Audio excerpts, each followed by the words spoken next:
이제 날씨가 본격적으로 여름 그런 날씨로 접어든 것 같습니다. 이제 사뭇 날씨가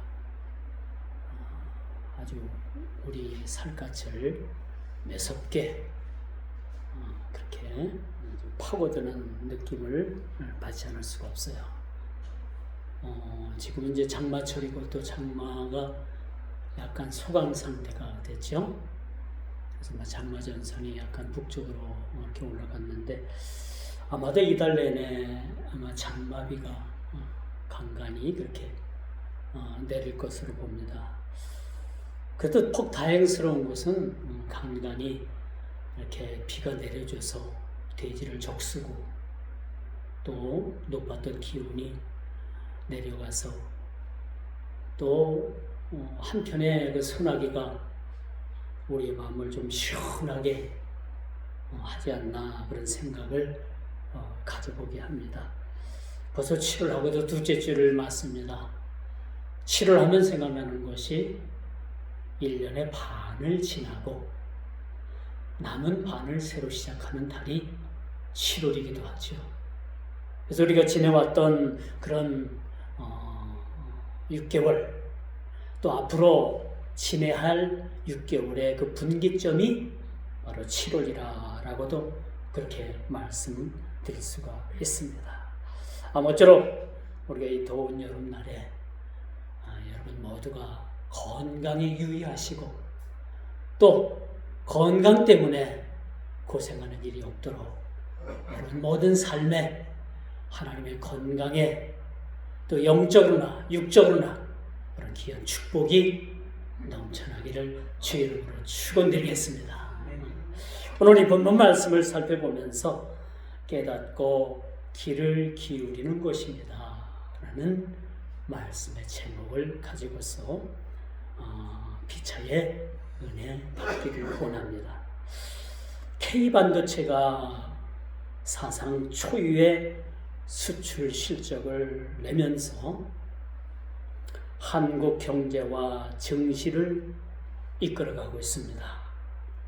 코스피 지수가 얼마 전에는 9,000을 찍었죠. 온통 나라가 축제 분위기인 것으로 보여집니다. 반도체 공장을 이 전라도에 짓는다는 이야기가 정부로부터 발표가 되었는데 이게 아마 가시화되는 것 같습니다. 오늘 이 본문의 말씀도 선지자 호세아가 사역하던 이 북이스라엘의 여로보암 2세 시대에 이 시대가 어떤 시대였는가, 아주 물질적으로 큰 번영을 이루었던 시대라고 말씀드릴 수가 있어요. 비록 나라는 남북으로 남유다와 북이스라엘로 갈라져 있었지만은 남쪽 유다나 북이스라엘이나 많은 경제적인 큰 부흥을 이루었던 시기라고 말씀드릴 수가 있습니다. 아무래도 이 공통점은 오늘 이 현 시대와 또 과거의 이 여로보암 시대나 이 시대는 아마 물질의 번영을 이루었던 그런 공통점을 갖고 있지 않나 그런 생각을 가져보게 하는 거죠. 자, 우리가 한편으로는 신앙으로 볼 때 이스라엘은 물질적 풍요로움과 번영을 누렸지만은 한편으로는 가장 영적으로 어둡고 그런 암흑한 시대를, 그런 암흑기를 보내고 있었던 시대였다는 것을 우리가 보게 되는 겁니다. 물질의 풍요가 반드시 영적인 풍요로움으로 함께하지 않는다라는 것을 오늘 우리는 말씀을 통해서 교훈 삼을 수가 있는 겁니다. 반드시 우리가 물질의 풍요를 누리고 잘 산다고 해서 우리가 행복한 것은 아니라는 거죠. 우리가 물질의 풍요를 충만하게 누린다고 해서 이것이 영적인 그런 충만한 그러한 삶을 산다라는 보장은 더더욱 없다라는 것을 말해주고 있습니다. 오늘 본문에 보니까 북이스라엘은요, 물질은 넘쳤습니다. 많은 풍요를 그들이 누리고 있었습니다. 그러한 반면에 그들은 영적으로 큰 암흑기를 겪고 있었던 겁니다. 왜? 그것은 하나님께서 함께 하시지 않으셨던 거죠.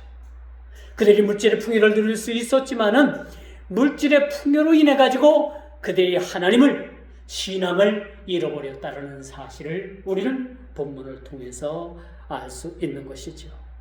이러한 난제를 타개하기 위해서 하나님께서는 본문 1절에 누구를 부르냐?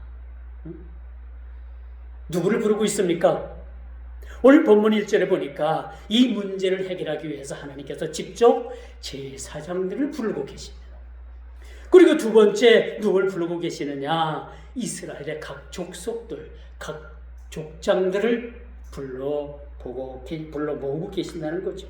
그리고 마지막으로는 왕족들을 차례로 하나님께서 그들을 부르고 계십니다. 왜 부르고 계십니까? 무엇 때문에 이들을 부르고 계십니까? 그들이 비록 물질적인 풍요 속에 그런 삶을 산다고 하지만 그 물질의 풍요 속에 그들은 신앙을 잃어버리게 된 겁니다. 신앙을 잃어버리게 된 겁니다. 이 시대를 지도자의 부재라라는 말들을 많이 합니다. 이런 지도자의 부재 속에서 우리는 살아가고 있습니다. 미국과 이란이 평화 MOU를 맺었지만 엊그제 뉴스를 보니까 미국이 이란을 향해서 대대적인 그런 폭격이 이루어졌다라는 뉴스를 우리가 보게 되었습니다. 이는 비단 지도자의 지도력의 부재가 아니라 악의 세력들이 감춰진 모습의 일부분을 그렇게 우리가 보게 되는 거죠. 그래서 그들을 향해서 쓰레기 같은 자들이라, 악한 자들이라 라고 그렇게 평가하는 모습을 볼 수가 있었습니다. 오늘 본문 1절로 다시 한번 돌아와 봅니다. 제사장들아 이를 들으라. 들으라는 거지. 뭘 들으랍니까? 하나님의 경고의 메시지를 너희들은 들으라는 겁니다. 이스라엘 족속들아 깨달으라. 뭘 깨닫게 하는 말씀입니까? 하나님의 말씀을 듣고 깨달아야만 너희들이 살 수 있다라는 거야. 사람이 떡과 물로만 살 수가 있는 거 아니죠. 사람이 떡으로만 살 수 있는 것이 아니라 하나님의 말씀으로 살아야 된다는 그 말씀을 뒷받침하는 말씀이죠. 제사장들아 들으라. 이스라엘 족속들아 이 들리는 말씀을 통해서 너희들은 깨달으라. 그리고 마지막에 왕족들아 귀를 기울이라 라고 말씀해 주고 있습니다. 우리는 하나님의 말씀에 귀 기울일 필요가 있어요. 여러분들이 수십 년 동안에 일평생 동안에 하나님의 말씀을 듣다 보니까 저 말씀은 성경, 구약 성경 어디 몇 장 몇 절 여러분들이 쫙 깰 수 있는 말씀이 될 수가 있어요. 너무너무 여러분들이 여러 번 많이 듣다 보니까 이 말씀을 여러분들이 소중히 여기지 않고 소홀히 가끔 여길 수도 있다라는 겁니다. 그렇기 때문에 여러분 우리가 듣는 말씀, 선포되는 말씀, 또 이 말씀을 통해서 우리가 깨닫는 것이 중요하고 이 깨달는 말씀을 통해서 우리가 하나님의 말씀에 귀 기울이는 훈련이 우리에게 필요하다는 말씀을 말씀드릴 수가 있는 겁니다. 오늘 이 본문 말씀은요, 당시 이 사회에 영적으로나 정치적으로나 이 지도자들을 하나님께서 한자리에 불러 주신 겁니다. 이런 기회가 어디 있겠어요? 그렇죠? 하나님께서 얼마나 답답하셨으면 그 제사장들, 또 백성의 또 그 족속의 우두머리들, 또 왕족들, 이런 사람들은 사회 엘리트 아닙니까?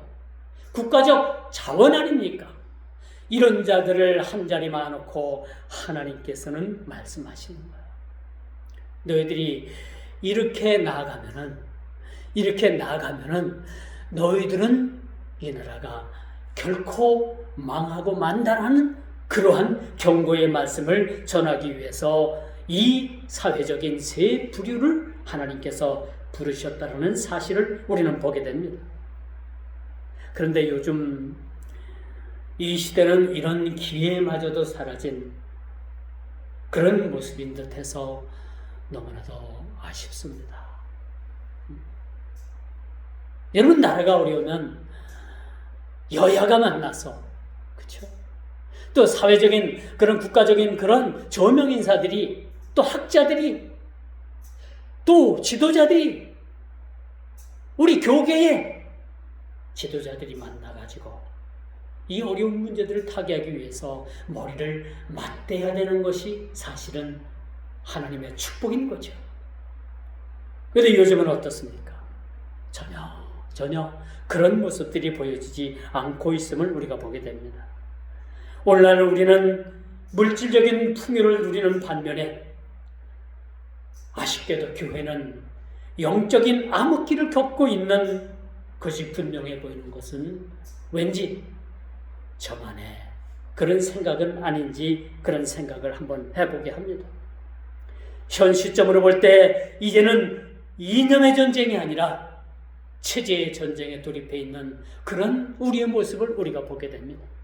과거에는 이념적인 그런 사상으로 인해 가지고 우리가 서로 이 이념으로 인해 가지고 서로 다퉜다고 하지만은 이제는 이 이념을 넘어서 이 체제적인 전쟁이 지금 벌어지고 있다는 사실도 우리는 염두에 둘 필요가 있다라고 말씀드릴 수가 있습니다. 그래서 이 본문은 이스라엘의 철저한 타락과 하나님의 엄중한 심판 선언을 담고 있다라는 거죠. 표면적으로는 무서운 저주와 심판 같아 보입니다.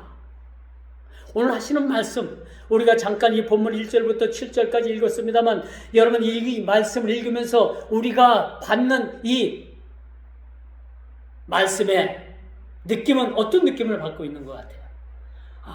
하나님께서 심판하시는 그런 메시지를 던지고 계시는구나. 이 심판의 메시지를 기록하고 계시는구나 하는 것을 우리가 깨닫고 우리가 오늘 말씀을 대하게 되는 거죠. 표면적으로 보면은 아주 무서운 저주와 심판같이 보여지는 것이 오늘 이 본문의 말씀이에요. 하지만 이 본문을 통해서 구속사적인 관점에서 이 본문을 우리는 들여다볼 필요가 있다라고 말씀드릴 수가 있겠죠. 이 말씀을 우리가 들여다보면 인간의 철저한 무능함을 지적해 주고 있어요. 그리고 이를 초월해서 찾아오시는 예수 그리스도의 은혜를 우리가 발견하게 되는 거죠. 죄가 많은 곳에 하나님의 은혜도 넘치게 되는 겁니다. 우리가 죄인이 아니면 우리 예수님께서 이 땅에 오실 필요가 없었던 거예요. 우리가 죄인이었기 때문에 우리 스스로가 우리가 이 죄를 씻을 수 없는 자정 능력을 가지고 있지 못하기 때문에 하나님께서는 그 아들 독생자 예수 그리스도를 이 땅에 보내주셔서 이 죄의 문제를 예수님을 통해서 담당하게 하셨던 것이 그 유명한 구속사적인 사건이라고 우리가 말씀드릴 수가 있습니다. 이스라엘은 임박한 심판에 대한 경고의 말씀을 주의 깊게 세심하게 들어야 될 필요가 있었던 거죠. 자, 제사장들, 각 족속들, 왕족들을 향한 하나님의 진단은 바로 충격적이었습니다. 백성들을 하나님께로 인도하기는커녕 미스바의 올무와 다볼 위에 그물이 되게 하였다라고 이렇게 말씀해 주고 있는 거죠. 이 세 부류를 하나님께서 불러주신 이후에 뭐라고 말씀하시느냐? 너희들은 지금 직무유기를 하고 있다. 직무유기를 하고 있다는 얘기입니다. 마치 사냥꾼이 짐승을 잡기 위해서 쳐놓은 그런 그물에 종교 지도자들과 권력자들이 백성들을 죄로 올가매고 파멸로 이끄는 주범이 되었다. 너희들이 솔선수범해야 되고 너희들이 모범을 보여야 되는 그런 자임에도 불구하고 너희들이 백성들을 마치 사냥꾼의 올무에 걸리게 하는 그런 자리까지 너희들이 그것을 만들었다라는 사실에 대해서 그렇게 책망하고 계시는 모습을 우리가 보게 됩니다. 오늘날은 여러분 인본주의가 지배하는 시대입니다. 인간의 본성이 언제나 스스로 구원할 수 있다는 생각을 가져요. 요즘도 여러분 저 교회 세상 밖에는 자기 스스로 무언가를 다 이뤄보겠다고 하는 사람들이 너무나도 많이 살아가고 있습니다. 심지어는 자기 스스로가 구원할 수 있다는 그러한 종교적 시스템이나 세상 권력을 의지하는 사람들이 세상에는 너무나도 많이 있습니다. 이에 대해서 성경은 아주 단호하게 말을 합니다. 인간이 만든 그 어떤 종교적 열심도 세상의 권력과 힘도 우리를 구원할 수 없으며 도리어 우리를 걸어 넘어뜨리려는 그런 올무가 될 뿐이라는 사실을 아주 명백하게 성경은 우리들에게 그렇게 증거해 주고 있습니다. 인간이 만든 그 어떤 종교적인 시스템으로도 우리는 구원받을 수가 없는 거예요. 우리의 구원은 오직 유일하신 예수 그리스도, 유일하신 예수님, 그 예수님 밖에 없다라는 사실을 우리는 깊이 깨닫게 되는 겁니다. 그러므로 우리는 우리 스스로를 돌이킬 수 없는 인간의 무능함을 우리 스스로가 이 시간 우리 자신을 바라보게 되는 거죠. 이스라엘은 왜 이렇게 비참에 빠졌다고 생각을 하십니까? 왜 이스라엘이 이런 비참함에 빠졌어요? 그들은 물질의 풍요함을 누리고 있습니다. 엄청나게 잘 살았어요. 뭐 하나 아쉬운 것이 없습니다. 그런데 여러분, 오늘 본문은 이스라엘이 아주 비참함에 빠졌다는 것을 그렇게 우리들에게 전해주고 있어요. 그 이유를 본문 4절은 이렇게 설명을 합니다. 4절이죠. 그들의 행위가 그들로 자기 하나님께 들어가지 못하게 하나니 이는 음란한 마음이 그 속에 있어 여호와를 알지 못하게 하는 까닭이라. 온갖 세상 풍요 속에 그들은 그 마음 속에 있어서 여호와를 잃어버렸다는 거야. 우리가 다 부자가 되면 좋은데, 그렇죠? 부자 싫은 사람이 어디 있어요? 우리가 다 부자가 되면 좋은데 왜 하나님께서 우리를 부자가 되지 않게 하셨는가? 왜 그렇다고 생각을 합니까? 너무너무 우리가 부자가 되면요, 신앙을 잃어버릴 확률들이 매우 높아요. 그래서 하나님께서 우리에게 필요한 것만큼 그때그때 적절하게 하나님께서 물질도 주시는 분이 하나님이십니다. 참 이걸 보면 참 제가 깨닫기는 그게 하나님의 은혜입니다. 나를 부하게도 마시옵고 너무 가난하게도 마시옵고 적절하게 저에게 물질을 주시옵소서. 왜 이런 고백이 성경에 그렇게 기록이 되어 있는가? 물질 때문에 우리가 하나님 앞에 범죄하고요, 그 풍족한 물질 때문에 하나님을 잃어버릴 수 있는 일들이 비일비재하기 때문에 하나님께서 우리에게 그 큰 물질을 우리에게 주시지 않는 거예요. 당장 오늘 본문 말씀에 북이스라엘을 봐봐요. 남유다를 봐보십시오. 그들은 물질의 풍요 속에 살았습니다. 그 풍요함 때문에, 그 풍요로움 때문에 그들은 하나님을 잃어버리게 됐다는 사실, 우리가 보게 됩니다. 인간은 스스로의 깨달음이나 자정 능력이 철저히 파괴되는 그런 존재들입니다. 인간이 열심으로 스스로를 구원할 수 없다는 사실을 우리는 뼈저리게 느끼게 되는 거예요. 어떤 종교적인 시스템으로도 우리는 구원받을 수가 없습니다. 오직 예수 그리스도 그 한 분만이 우리의 유일하신 구세주라는 사실을 우리는 깨닫게 되는 거죠. 바로 인간의 비참함이 바로 여기에 있었습니다. 우리를 포함해서 이스라엘은 하나님께 안 들어가는 것이 아니라 그들이 돌아가지 못하는 상태가 되었던 겁니다. 너무나도 그들이 죄로 너무 멀리 하나님께로부터 너무 멀리 와 있었기 때문에 그들 스스로가 하나님께 돌아갈 수 있는 그러한 능력이 그들 스스로를 잃어버리게 됐다는 사실을 우리가 보게 됩니다. 이들의 내면에 깊이 박힌 음란한 마음, 이것이 죄악의 본성이죠. 4절입니다. 하나님을 아는 지식을 그 죄악된 본성이 가로막았다는 거예요. 그래서 제가 여러분들에게 가끔 그런 말씀을 드리잖아요. 단순한 마음을 가지고 살아라. 단순한 마음. 심플 라이프. 단순한 마음. 여러분, 주식하면요, 머리가 터져나가는 그런 느낌을 받는다고요. 주식하는 사람들은요, 얼마나 많은 것을 신경 써야 되는지 몰라요. 세계의 그런 기름값, 중동의 기름값, 여러 가지로 그렇게 비교를 해가지고 투자를 한다고요. 그러니 얼마나 그들의 마음이 복잡하겠어요. 그래서 우리 예수 믿는 사람들은 단순한 생각을 가지고 살아요. 단순한 마음, 단순한 생각. 이런 마음 속에서 우리가 신앙이 거기서 싹이 트게 된다고 볼 수가 있습니다.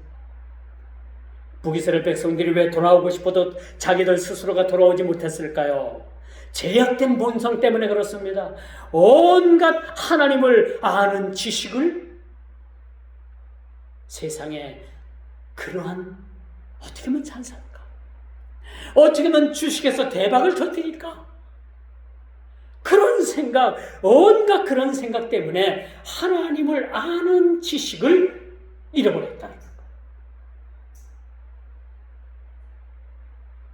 이들에게 더 큰 실수는요, 그들이 율법적이고도 형식적인 회개입니다.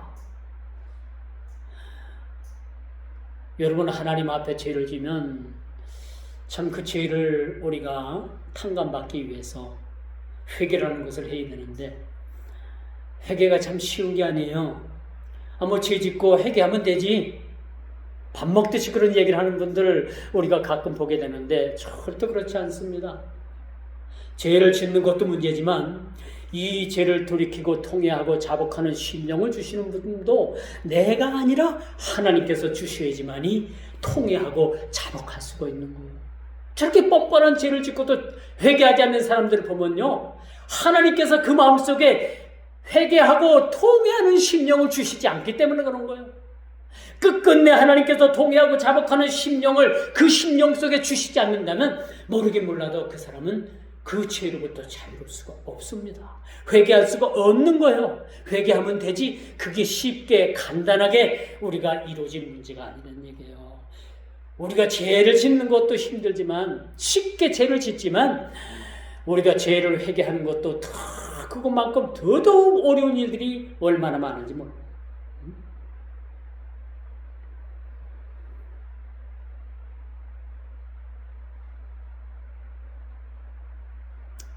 6절에 보니까 그들이 양떼와 소떼를 끌고 여호와를 찾으러 갑니다. 이제 하나님께로 한번 돌아오는 방법을 그들 스스로가 한번 체득해 보겠다는 얘기예요. 이들은 값비싼 재물을 가득 들고 예배의 자리로 나간 것입니다.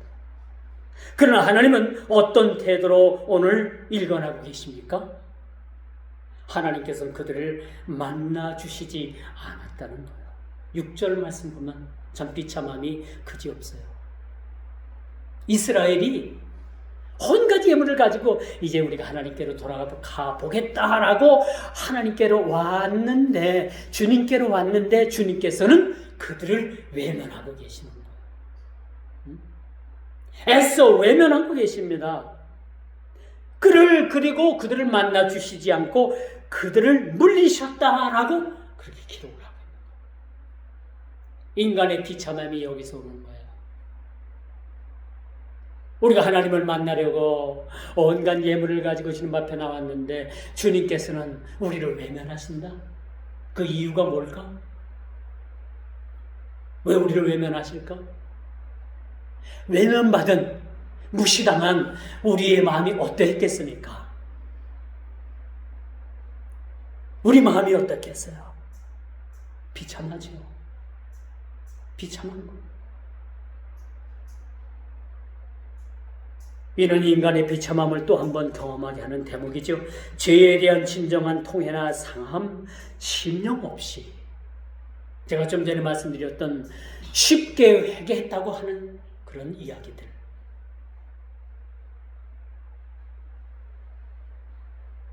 죄에 대한 진정한 통회나 상한 심령 없이 하나님 앞에 나오는 그 자세를 오늘 말씀을 통해서 우리에게 그렇게 비유적으로 말씀해주고 있다는 사실입니다. 눈앞에 닥친 재앙과 심판만 면해보고자 하는 면피용 종교 행위에 그들 행위는 지나지 않았다는 거죠. 더 우리가 요약해서 말씀을 드린다면은 그들은 뭐야? 면피용으로, 종교적 행위로 하나님 앞에 나왔다는 거예요. 어떻게 보면 이 죄를 면할 수 있을까? 면피용으로 나왔어요. 그리고 진정한 회개 없이, 통회나 상한 심령 없이 그저 종교적 행위로 하나님 앞에 나왔기 때문에 하나님께서는 그들을 만나주시지 않았다는 겁니다. 그러므로 여러분, 인간 스스로의 힘으로 참된 회개에 이룰 수 없는 철저한 타락한 인간의 존재의 모습, 전적인 타락한 모습을 오늘 우리 호세아 5장에서 찾아볼 수 있는 거예요.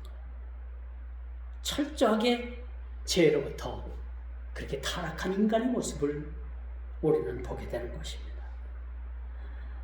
이제 세상에 걸려간 권력을 의지한 결과에 대해서 말씀을 드려보고자 합니다.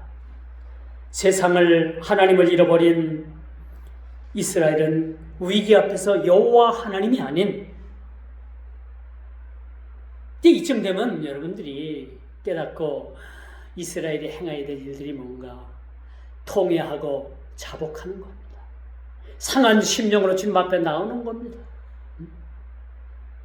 한 번 나가서 안 되면 두 번 마음을 고치고, 우리 자세를 고치고, 우리 모습을 고치고, 내 마음을 고치고 주님 앞에 나갔습니다. 그런데 여러분, 놀라지 마십시오.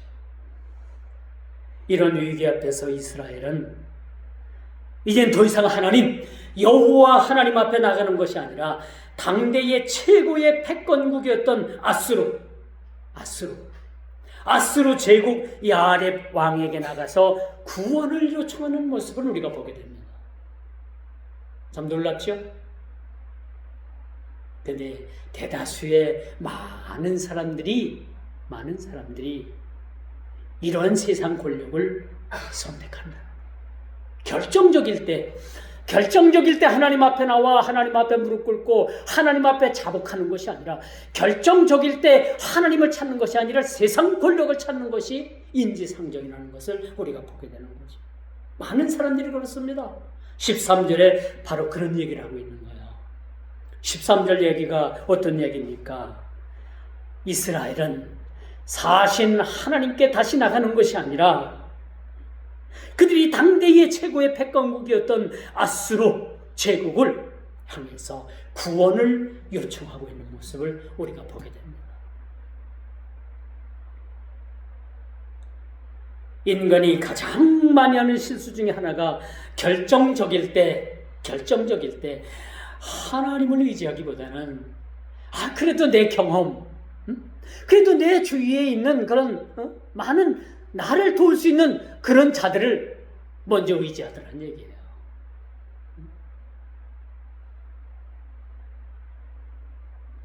이것은 분명히 잘못된 선택입니다.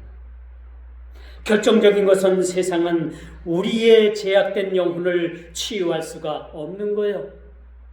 아수르 제국이 그들을 이스라엘을 구원할 수가 없다라는 사실을 우리가 보게 되는 겁니다. 그러자 하나님께서는 결국에는 이스라엘을 치료할 방법을 바꾸셨습니다. 어떻게 치료할 방법을 바꾸셨는가? 14절부터 그 내 말씀이 나오죠. 엄중한 선언의 말씀을 오늘 말씀을 통해서 보게 되죠. 내가 에브라임에게는 사자 같고, 이거 북이스라엘을 얘기하죠. 자, 유다족 속에는 젊은 사자와 같으니 내가 움켜갈지라. 내가 탈취하여 갈지라도 건전할 죄가 없으리라.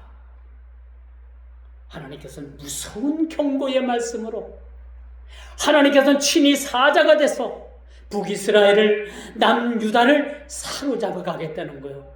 그들의 뼈를 으스러뜨리겠다는 얘기입니다. 얼마나 무서운 말씀입니다. 이게 뭡니까? 세상을 의지한 결과입니다. 북이스라엘은 마땅히 하나님께 돌아와야만 됐어요. 그런데 그들은 하나님께 돌아오는 대신에 그들은 어디로 돌아갔습니까? 누굴 붙잡았습니까? 세상의 권력과 세상의 끈을 붙잡은 거예요. 세상에 썩을 그런 동아줄을 붙잡게 되었다는 겁니다.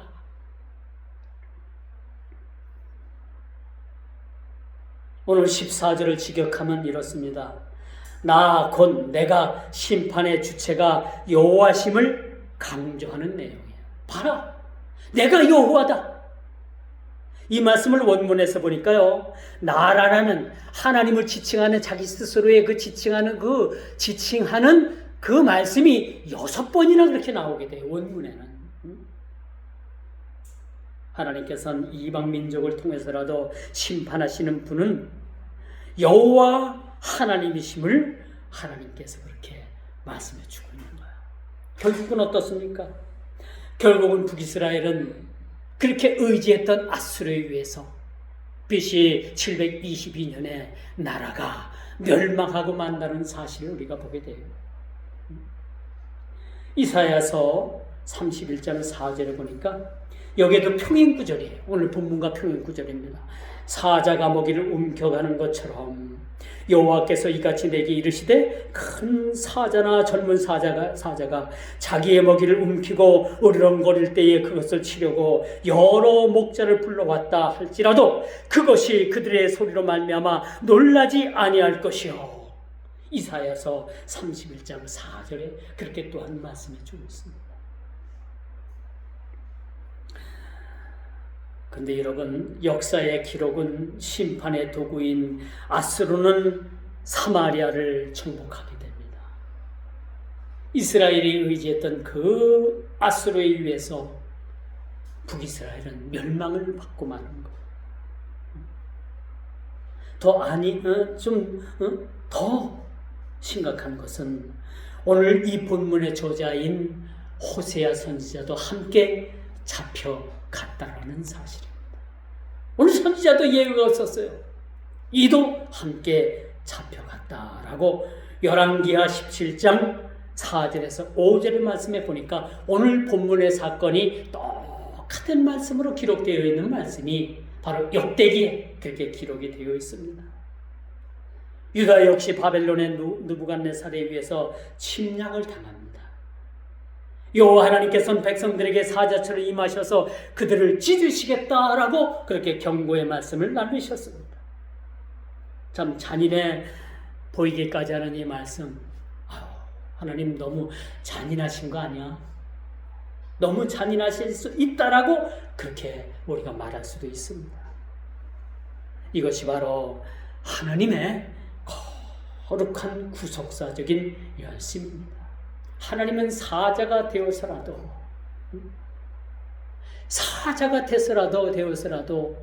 그 백성들이 돌아오시기까지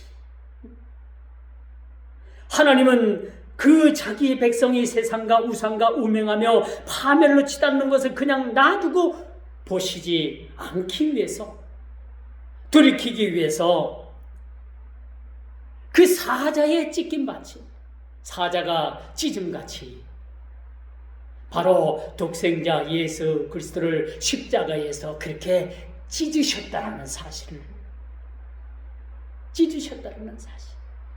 우리 예수 그리스도는 이 찢김 받으셨다는 사실을 통해서 본문은 예수 그리스도의 십자가에 몸 찢기셔서 피 흘리심을 말씀하는 예표의 말씀이라고 말씀드릴 수가 있는 것입니다. 차라리 사자가 되어서 그들의 육신을 찢고 그들이 의지하던 모든 세상의 뼈들을 부러뜨려서라도 하나님만을 바라보게 하려고 하시는 하나님의 진심, 하나님의 마음, 이걸 애증이라고 하나요? 하나님의 애증? 우리를 향하신 하나님의 애증? 여기서 우리는 이 말씀을 통해서 깊이 느끼게 되는 거예요. 사자로 임하신 하나님의 진짜 본심이 오늘 본문 말씀을 통해서 드러납니다.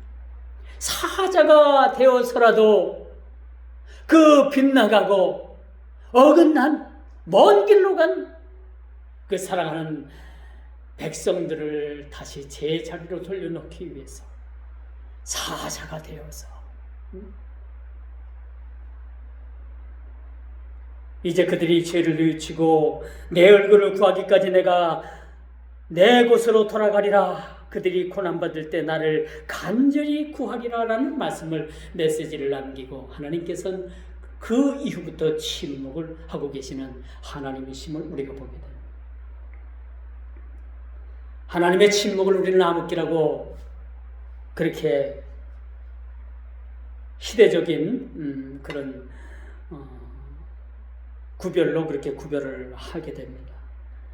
이처럼 하나님이 물러가시고 오랫동안 침묵하시는 이 이유는 그들이 고난 속에서 비로소 자신의 죄를 깨닫고 하나님의 얼굴, 즉 하나님의 은혜를 구하게 하려는 징계 속에서 감추어진 하나님의 놀라우신 사랑이라는 사실을 우리는 깨닫게 되는 거예요.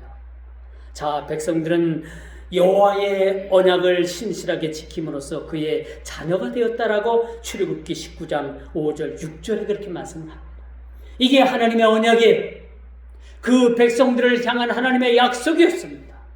그러나 하나님을 배반하고 우상을 숭배함으로써 음행하였던 이스라엘은 더 이상 언약의 자손이 아니었다는 사실에 대해서도 우리는 눈여겨보아야 될 대목이라고 말씀드릴 수가 있습니다. 그들이 여호와께 정조를 지키지 아니하고 사생활을 낳았으니 그러므로 세 달이 그들과 그 기업을 함께 삼키리로다. 하나님의 경고, 하나님의 징계, 하나님의 심판의 아주 클라이막스를 우리가 보는 말씀, 7절의 말씀을 우리가 보게 됩니다. 이제 말씀의 결론을 맺습니다. 오늘 호세아 5장은 우리에게 정말로 절망을 주려는 말씀이 아니에요. 이 말씀 듣고 절망 속에서 우리가 탄식하고 있다라면 아닙니다. 이렇게 우리에게 절망을 주려는 이 말씀이 아니라 이 말씀은 구약의 이스라엘처럼 여전히 음란하고 교만하며 스스로 하나님께 돌이킬 수 없는 우리를 위해서 이 땅에 오신 예수 그리스도를 여러분 가르쳐 주려고 이 말씀이 선행되었다는 말씀을 우리가 이 말씀을 받아들여야 되는 거예요. 우리는 매번 양과 소를 끌고 가듯 우리의 조그마한 정성과 행위를 끌고 그걸 들고 하나님 앞에 거리하듯 나갔던 자들이었습니다. 뭐 이스라엘 백성들과 별반 다른 게 없어요. 우리도 마찬가지입니다. 따지고 우리의 죄나 그들의 죄나 여러분 별반 다른 것이 없는 거예요. 저의 죄나 그 당시에 이스라엘 백성들의 죄나 별반 다르지 않다고 성경은 그렇게 아주 힘줘 강조합니다. 세상의 아스를 찾던 자들이었습니다. 위기를 모면해 보려고 세상 권력을 찾아봤던 경험들이 있었던 자들입니다. 하나님의 공이 되려면요, 우리는 거룩하신 이 사자의 발톱에 찢겨 영원히 파멸에 이르렀어야 될 그러한 자들이었습니다. 그런 존재들이 저와 여러분들이었고 당대의 이스라엘 백성들이었습니다. 그러나 구속사적인 정점에서 어떤 일이 일어났습니까? 하나님의 아들이신 예수 그리스도께서 이 땅에 오셔서 우리가 받아야 할 사자의 찢으심을 그 십자가 위에서 대신 찢기심을 받으셨다는 사실, 오늘 본문을 통해서 우리가 깊이 교훈 삼게 되는 겁니다. 신자가 고난을 당할 때 그것은 우리를 멸망시키려는 사자의 공격이 아닙니다. 우리 안에 있는 교만과 우상이 찢겨나가고 우리를 참된 구원자이신 예수 그리스도의 십자가 앞으로 인도하시려는 아버지 하나님의 은혜의 손길이라는 사실을 우리가 이 시간 더 깊이 깨닫는 저와 여러분 모두가 다 되기를 주님의 이름으로 축원하면서 말씀을 맺도록 하겠습니다. 기도합니다. 주님, 시대가 너무나도 악합니다. 너희는 뱀처럼 지혜롭고 비둘기처럼 순결하라라고 말씀하신 뜻을 따라서 악한 세상을 지혜롭고 순결하게 살게 하여 주옵소서. 교회 지도자들을 위해서 기도합니다. 지도자된 모든 자들이 먼저 말씀을 깨닫고 우리가 이 말씀 속에서 자복하고 통회하는 심령 되게 하여 주옵소서.